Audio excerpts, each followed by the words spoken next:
Hello and welcome to my channel Spiritual Knowledge Institute.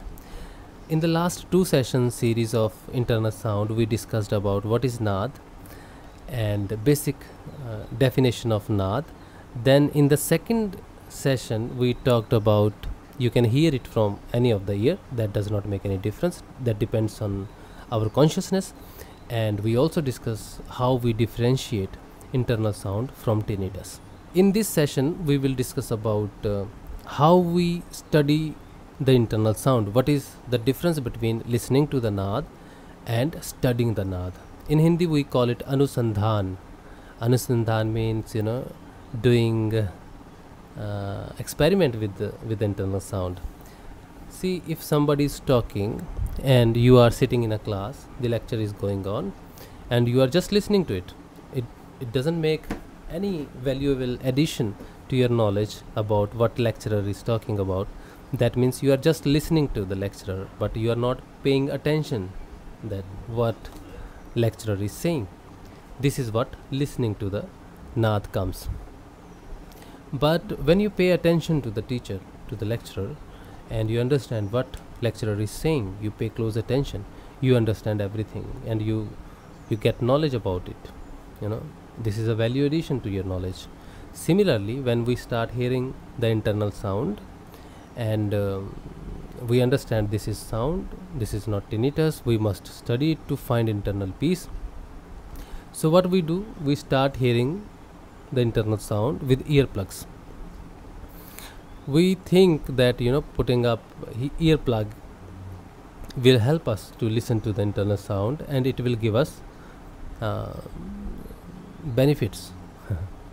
But it does not happen like that, and people doing practice with earplugs think after some time, oh, nothing is happening, I am not gaining anything, nothing is changing in me. So that kind of thought process is coming and they start avoiding listening to it, or they get depressed after some time, nothing is happening, this internal sound is nothing, and they lost the importance of internal sound, their state of consciousness.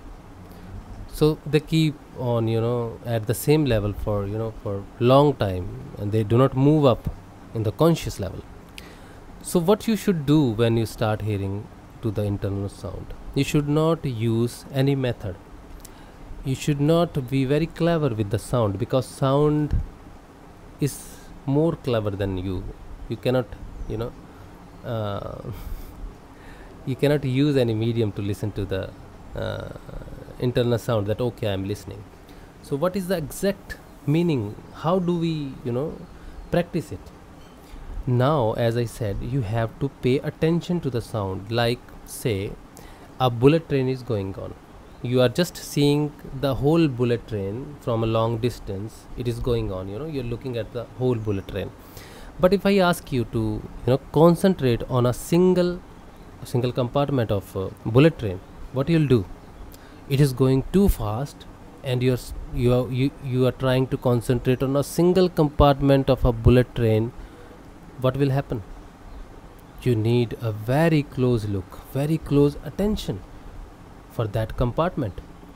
For a moment you might pick up that compartment because you are looking at from the long distance and it is going too fast, but you are successful in finding that one compartment where you can concentrate for some time. Similarly, when you listen to the naad, it is too fast, it is circulating in your brain, it is going from here to there, you feel it is not stable, you cannot concentrate on what is going on exactly. Yeah, this is the sound of cricket, yes, this is whistling sound, or this is a bell sound, I know it. But if there is a bell sound, you have to concentrate on the bell more,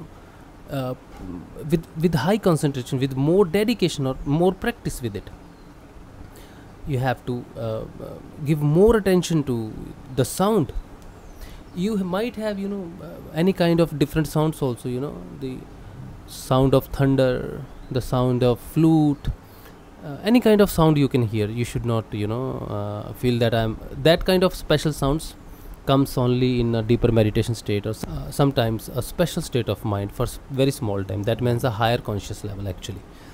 But on the general level, when we study it, we have basic sounds, which I told you. So now you are studying the Naad, and after 5 seconds, 7 seconds of study of this high concentration on this sound, you go into the deeper conscious, or you go into the thought processes. A lot of thought processes coming on. Either after some time, maybe after 3 minutes, 4 minutes, 5 minutes, you realize, oh, I was listening to the Naad carefully when I started thinking. This is what happens. That means a vehicle, the bullet train you caught, it took you deeper into your brain, into your conscious level. But there are a lot of obstructions, like your thought process accumulated a lot of karmas, and those karmas are keep on going into your mind. And when you pick up that bullet train, particular compartment with a high concentration to that particular sound, it takes you through it. If these are the starting days for you for to listening to the Naad or studying the Naad, you will go into the thought process. But you should not worry about it. When you start, keep listening, keep doing this practice, you will start falling asleep. That is a very special sleep. That is not a normal sleep. That is called Tandra. This is one of the special attainment in the yoga. Okay, so when you fall asleep, then you find the real peace in your mind, and then the life starts changing. Then you actually feel the benefits of internal sound. So what are the benefits of internal sound? That we will discuss in the next session, because I want to keep the sessions smaller for you so that you can follow up the sessions. So our third session will be on when you start studying the Naad and you're falling asleep, what are the changes you go through after studying the internal sound properly. Okay, so this is all for this session. Please do like and subscribe my channel, Spiritual Knowledge Institute. For more videos like that, you can ask questions. So we'll see you in the next video. Thank you very much.